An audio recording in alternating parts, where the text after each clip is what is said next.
Salam hər kəsə, biz bu gün sizinlə kimya 8-ci sinif 2-ci hissədə olan 4.2-ci mövzunun izahına və tapşırıqlarına baxacağıq.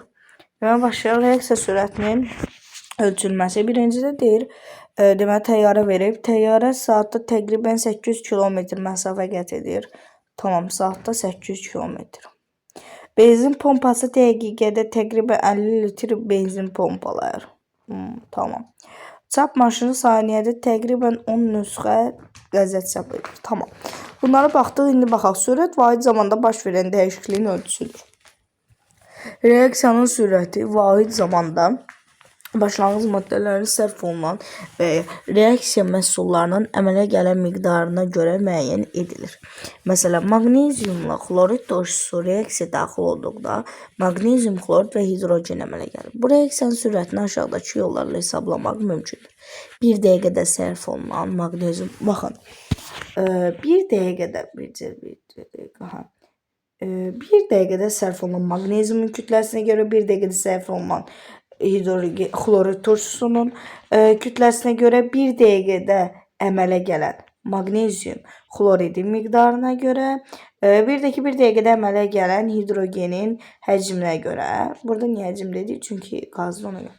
Ona da diqqət edin. Deməli, tapa bilərik. Maqneziuma görə, H-xlora görə, maqnezium xlorçiyə görə, hidrogenə görə. Deməli, bir də deyirik, 1 dəqiqədə sərf olunan maqneziumun miqdarına görə, 1 dəqiqədə sərf olunan xlorid turşusunun miqdarına görə, 1 dəqiqədə sərf olunan maqnezium xloridin miqdarına görə, 1 dəqiqədə sərf olunan hidrogenin həcminə görə. Deməli, keçdik. Bu reaksiyanın sürətini qaz halında olan maddənin həcminə görə ölçmək daha asandır. Çünki qazı üzərində olan ölçüləri olan bir hissədə olub həcmini ölçmək mümkündür. Tamam. Deməli, deyir, qaza görə daha asandır. Tamam, baxaq. Deməli, kimyəvi reaksiyaların deməli, təsəvvür edin ki, maqneziumla xlorid turşusu arasına gedən reaksiyada hər yarım dəqiqə ərzində ayrılan hidrogenin həcmi cədvəldəki kimidir. Maqneziumla xlorid turşusu arasında gedən reaksiyada hər yarım dəqiqə ərzində. Tamam. Baxın, yarım dəqiqə artıb da. Baxın, yarım dəqiqə artıb, yarım dəqiqə arta gedib. Və bu zaman həcmlər də artıb. Baxın, yarım dəqiqə artdı və burada da 6 dəfə, yəni 6 varid artıb, sonra 6, 5, yəni də belə gedir. Deməli, nə deyir? Göründüyü kimi ilk anda şpirizdə qaz yoxdur. Baxın, 0-0-da şpirizdə qaz yoxdur da, düzdürmü? 5-ci dəqiqəyə qədər şpirizdə 40. Baxın, 5-ci dəqiqə, baxın burada 40. 40 cm kub hidrogen qatılıb. 5-ci dəqiqədən sonra ayrılan hidrogenin həcmində heç bir dəyişiklik olmur və bu reaksiyanın bitdiyini göstərir. Deməli, əgər sizə belə bir cədvəl verilibsə, baxın, artıq görürsünüz ki, 40. Artıq görürsünüz ki, eyni gedir də, bərabər gedir. Bərabər gedirsə, artıq deməli 5-ci dəqiqədə bitib. Sonra reaksiyada alınan hidrogen həcmini zamandan sonra qrafik kimi belə göstərmək olar. Baxın. Deməli, bu 0.5, 1.5 falan belə. 0.5-ə baxın nə yazıb? 8. 8 yazıb. Sonra 1-ə 16 idi. Yox. 1-ə 14 idi. 14. Sonra 1.5-ə 20. Baxın, 1.5-ə də burada da 20 alınmışdı. Sonra 2-yə 25 qoyub. Baxın, bunu da belə çəkək. 2-yə 25 qoyub. Bura 25-dir. Sonra bura 2.5. 2.5-ə. Baxın. Bunu qoyub 30. 30 deyil, tam. Baxın. Yəni, burada 29-dur. 2.5-ə. Yəni, tam 30 deyil də. Biraz 29. Sonra bura 3-ə nə verib? 33. Baxın, bu da 33. Sonra 3.5, 4.5, 5.5. Bunlar da yazaq. Deməli, 3.5-ə 36 verib. Baxın, 3.5. 36 sonra 4'ə verib 38. Baxın artıq az azalma gedib. 38, 39. Sonra 5'ə 40. 5'də də artıq 40, 40, 40. Mən yalnız bu üçünə baxacağıq indi. Bunlar siləyəndə. Bax. İndi bu üçünə baxırıq. Bir də bunlar silə keçəcək. Baxın, indi bu üçünə baxırıq. Baxın, hər üçdə 5-də 40'da da düzdür. Baxın, bərabər gedir 40'da da 3-də. Deməli, artıq burada 5-ci dəqiqədə reaksiya bitib. 5.5 və 5-6 dəqiqələrdə isə artıq o eyni olaraq davam edirsə, deməli, reaksiya bitib. Deməli, baxırıq indi hər dəqiqə ərzində ayrılan hidrogen həcmi reaksiya sürətini göstərir. Və bu sürət santimetr kub bölünsün dəqiqə ilə ifadə olunur. Yəni, alınan həcmi böləcək dəqiqə, yəni vahidi deyilətdə santimetr kub bölünsün dəqiqə. Yəni həcmi böləcək dəqiqə. Baxın, burada birincidə 14,001 verilib, 14'ü 1'ə bölüb 14. Sonra 25-14 arası 1-2 verilib. Burada da, baxın, burada daha yaxşı verilib. 0'dan 0,0. Sonra 8'i 0.5'ə böləndə 4, 14'ü 1'ə böləndə 14. Sonra 1.5, 20'yi 1.5'ə böləndə belə yazaq.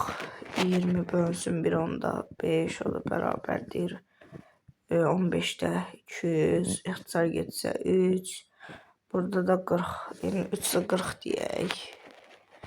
Sonra 2'ni 25'i 2'yə bölsək 12.5 deyək. Yəni bilə-bilə gedir. Ta ki gəlir, baxın bura.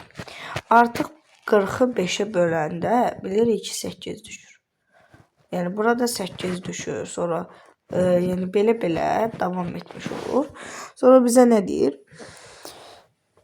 Deməli, baxırıq bu digərinə bir dəqiqə. Yəni biz buradakı 8'dən deyəcəm nəyi tapmış oluruq. Deyək sizə burada 0 bilmirik. Mən sizə deyəcəm nəyi tapmış oluruq. Deməli, başlanğıcı reaksiya daha sürətlə başlayır. Zaman keçdikcə reaksiyanın sürəti azalır. Və 5-ci dəqiqədən sonra onun sürəti 0'a bərabər olur. Çünki reaksiya artıq başa çatır. Bunu aşağıdakı qrafiklə də ifadə etmiyorlar. Deməli, sürətli mərhələ 2 mərhələdir, sonra orta sürətli mərhələ orta olan reaksiyanın bitmə mərhələsi də tam axırda olandır. Deməli, nədir? Reaksiyanı 3 mərhələyə bölsək, başlanğıcda reaksiya daha sürətlə baş verdiyi üçün əyrinin bu hissəsi Jaguli xətti yaxın olur. Zaman keçdikcə sürət zəifləyir və əyrinin bu mərhələyə uyğun hissəsi mayili vəziyyətdə olur. Müəyyən müddətdən sonra reaksiya bitdiyi üçün reaksiya məhsulu əmələ gəlmir və bu mərhələdə sürət 0'a bərabər olur. Əyrinin bu hissəsi isə üfüqi vəziyyətdə olur. Tamam. Reaksiyada 5 dəqiqə müddətində 40 cm kub hidrogen əmələ gəldiyi üçün bu reaksiyanın orta sürətinə aşağıdakı kimi hesablamaq olar. Deməli, reaksiyanın orta sürəti bərabərdir alınan maddənin ümumi həcmi bölünsün sərf olunan ümumi zaman. Yəni 40'ı 5'ə bölürük, eləyir 8 və yaxud da biz 8 tapmışdıq. Baxın, bu vahiddə yazmağı unutmayın. Santimetr kub bölünsün dəqiqə. Sonra öyrəndiklərinizi tətbiq edin. Deməli, dəmirin duru xlor turşusu ilə reaksiyasından ayrılan hidrogen qazının həcmi cədvəldə verildiyi kimidir. Tamam, dəmirin sərf olma sürətini hansı vaidlə ifadə etmək olar? Baxın, dəmirin sərf olunma sürəti, dəmir nə ölçü? Qramla da düzdürmü? Qram, kiloqram vəsaitdə qram. Biz dəqiqə ilə hesablanacaqdır. Bu zaman santimetr kub bölünsün dəqiqə isə hidrogendir. O zaman dəmirdə qram bölünsün dəqiqə olacaq. Buradan yazaq, qram bölünsün, belə yazaq. Qram bölünsün dəqiqə.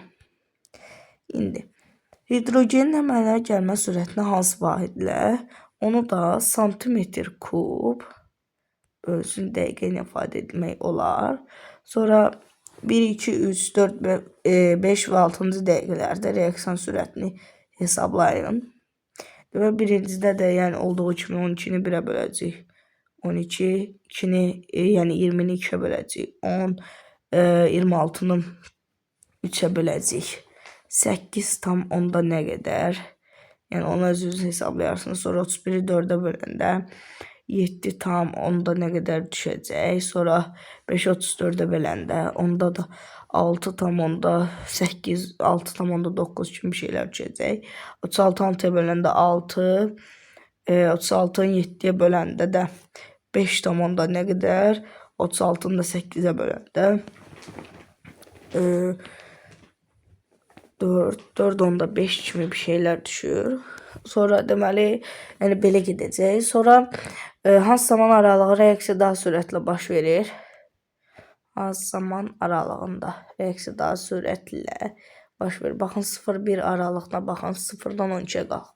Amma 1-dən 2 olsa məsələn 12-dən 20-yə qalxıb. Burada yəni 8 artım baş verir. Burada 6, burada 5, burada 3, burada 2, burada da zaten stabilləşib. Deməli reaksiya qurtarıb. Hansı reaksiyanın hidrogenə görə orta sürətini hesablayın. Hidrogenə görə orta sürət 36-nı böləcək 6 eləyəcək 6. Sonra hansı zaman aralığında reaksiyanın sürəti onun orta sürəti ilə üst-üstə düşür.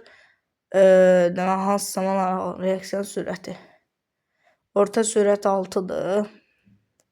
Üst-üstə düşən yəni elə 6, 36 kimi götürə bilərik. Tamam. İndi keçək öyrəndiklərinizi yoxlayın. Bir də buranı silək. Deməli, baxın dostlar, bir şey diqqət yetirməmişik. Burada bu C-də onu isə yəni diqqət yetirmədən demişəm. Üzr sayırsınız. Deməli, baxın burada necə olmalıdır? Birinci ilə 2 arasında 20-dən yəni 12 yəni necə baxın. 0-dan 1 arasında 12-dən 0 çıxacaq 12.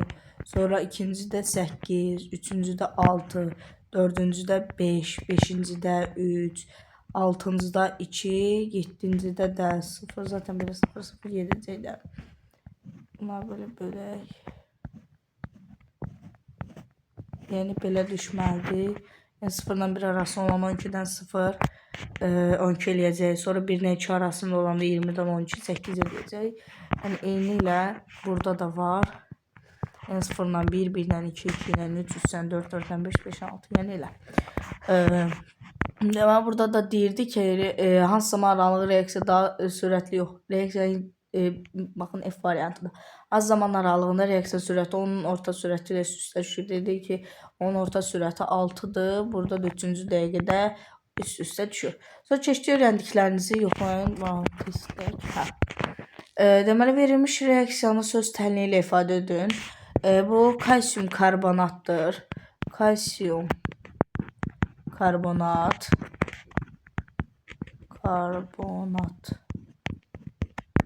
Üstə gəlsin.